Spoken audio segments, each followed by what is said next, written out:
Kurma yang sering kita makan saat buka puasa ternyata sudah menopang kehidupan manusia sejak 5.000 tahun lalu. Di tanah yang panas, kering, dan hampir mustahil ditanami, justru dari sanalah lahir salah satu pondasi pertanian pertama di dunia.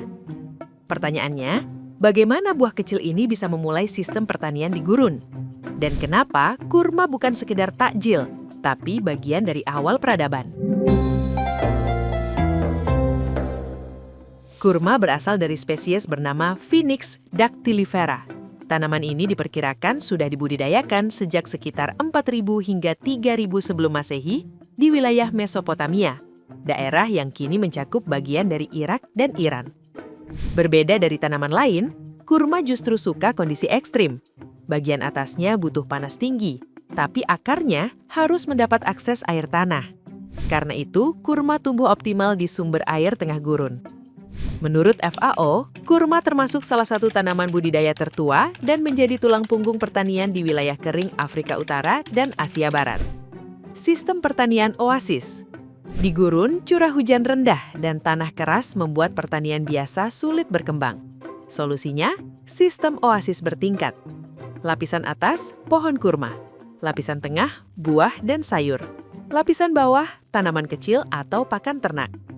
Kurma berfungsi seperti atap alami. Ia menciptakan mikroklimat suhu lebih stabil dan kelembaban terjaga.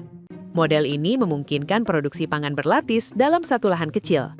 Menurut Ensiklopedia Britannica, hampir semua bagian pohon kurma dimanfaatkan.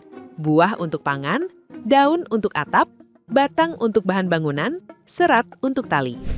Dari pangan ke peradaban. Kenapa ini penting? Karena pertanian yang stabil memungkinkan manusia menetap.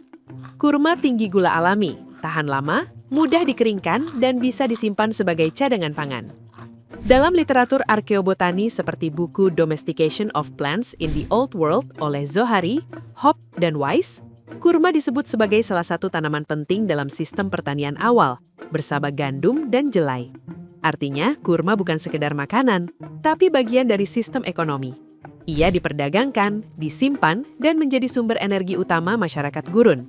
Dari sinilah kota-kota awal di wilayah Mesopotamia bisa berkembang.